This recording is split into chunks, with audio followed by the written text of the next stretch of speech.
O Brasil foi destaque global no ano de 2024, mas de uma maneira negativa. A nossa moeda se desvalorizou perante o dólar e o dólar chegou a quase 6,30. Agora, pobre não come dólar. Então por que será que tanta gente fala do dólar e que o dólar mais alto pode ser ruim para os mais pobres? Nesse vídeo eu vou te explicar o porquê que o dólar sobe ou cai frente ao real, quais são os setores e qual o grupo de pessoas mais impactado e por que aqueles que têm uma menor renda são mais impactados e mais sofrem com a alta do dólar. O meu nome é Renan Zanella, eu sou analista CFA e consultor CFP. Se você se interessa por economia, finanças e investimentos, inscreva-se no canal. E eu já te adianto e dou um spoiler deste vídeo, que você vai se surpreender o quanto o dólar impacta no seu consumo e o quanto ele pode influenciar na sua vida. Então é por isso que ao longo deste vídeo, principalmente no final, eu vou explicar o quanto do seu portfólio deveria estar investido em dólar para você se proteger dessas oscilações e garantir um futuro e também um presente mais seguro e mais tranquilo para você e para sua família. Vamos lá!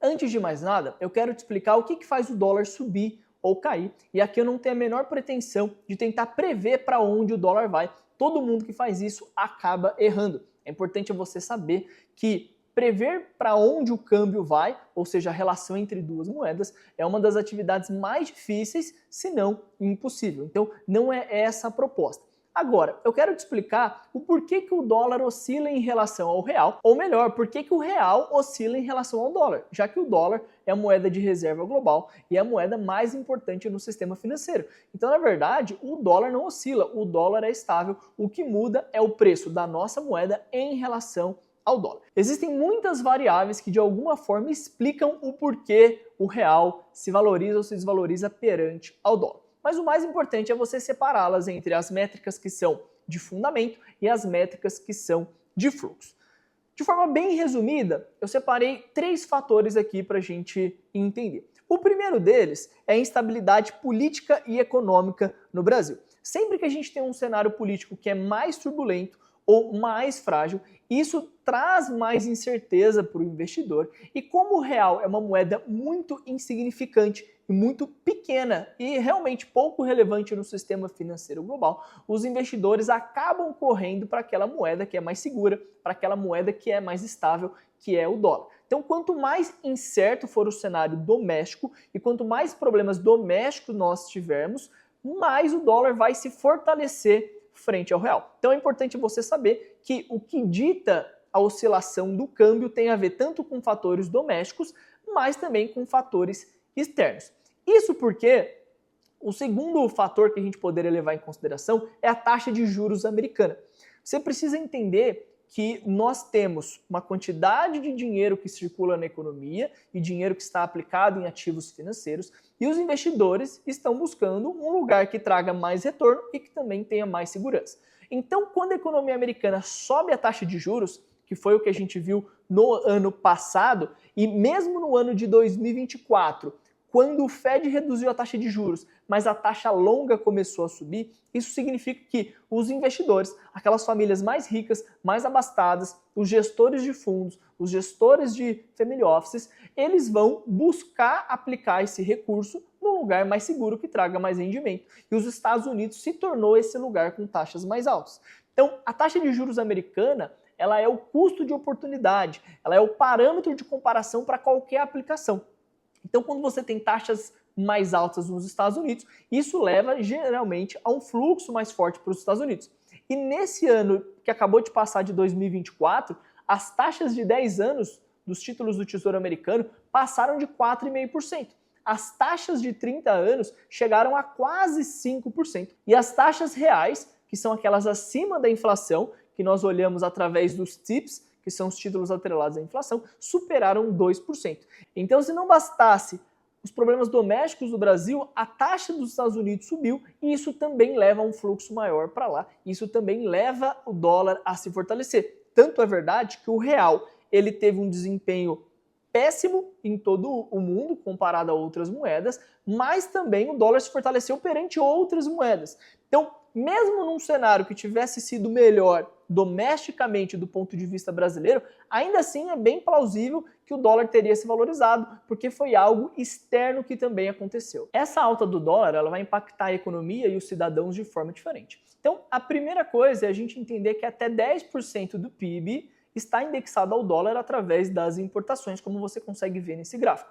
Isso significa que os preços importados vão ficar mais caros. Então isso vai impactar diretamente peças de carro, medicamentos, eletrônicos, peças de substituição agrícola. Então mesmo que você não consuma diretamente esses produtos, de forma indireta, isso vai se alastrando pela cadeia e você acaba pagando mais pelos produtos que têm influência do dólar. O segundo impacto está no preço do combustível. O petróleo é negociado em dólar e o petróleo é a base para a produção de combustível, como diesel e gasolina. Então é óbvio que isso afeta diretamente quem tem carro, caminhão, mas como nós temos também o transporte de mercadorias utilizando esse combustível, esse aumento do preço do combustível vai impactar também o arroz e o feijão que você encontra no supermercado. E olha que interessante esse gráfico. O preço do galão de gasolina subiu 233% desde julho de 1994, isso em dólares. Porém, se a gente olha em reais, a alta foi de 2.055%. E toda essa diferença se deve à desvalorização do real. Então, de uma forma ou outra, você acaba sendo impactado por um dólar mais alto. Lembra que eu falei que as commodities são negociadas em dólar? Então não só o petróleo, mas também outras commodities como o trigo também vai ser impactado por essa valorização do dólar e isso vai respingar no preço do pão, massa, biscoito, outros itens básicos como óleo de cozinha e carne. Então o dólar chega em todos esses itens e isso vai ser refletido na inflação. Tanto é que a gente tem uma relação muito forte entre a variação do dólar e o IPCA no Brasil. Olha esse gráfico, como a valorização do dólar, quando a gente tem esses spikes, essas altas mais fortes, como ela antecipa uma valorização, ou melhor, um aumento da inflação logo em seguida. Isso aconteceu em 1999, na Marx desvalorização, aconteceu pré-eleição do Lula, aconteceu na crise da Dilma, aconteceu também durante a pandemia e, de certo, nós veremos isso no ano de 2025. E se você tem preço dos produtos subindo, preço dos insumos subindo, isso também vai impactar os serviços. Então, tanto os produtos quanto o setor de serviços são influenciados em maior ou menor grau pela alta do dólar. E por que é uma grandíssima besteira falar que o pobre não come dólar? Porque as famílias com renda mais baixa são aquelas que são mais prejudicadas pela desvalorização do real perante ao dólar. Isso porque uma fração maior da sua renda é destinada a transporte e a alimentação e também a energia. Então, olha que interessante. Esse é um estudo da FGV, divulgado recentemente, que mostrou qual que é o impacto da alta do dólar nos preços a depender do nível de renda da família. E para aquelas famílias que têm uma renda muito baixa ou baixa, o impacto é de quase 14%. Isso significa que, proporcionalmente, o peso da inflação é mais alto para quem tem uma renda menor. Outro problema é que quem tem uma renda maior costuma poupar para o futuro, costuma investir e esse investidor ele consegue meios de se proteger da inflação. Ele pode investir no exterior e ter uma carteira dolarizada e ter pelo menos 14% da sua carteira dolarizada, já que boa parte do seu consumo é influenciado pelo dólar. They want to rebalance their portfolio. Esse investidor ele pode comprar títulos do governo ou títulos corporativos que sejam atrelados à inflação.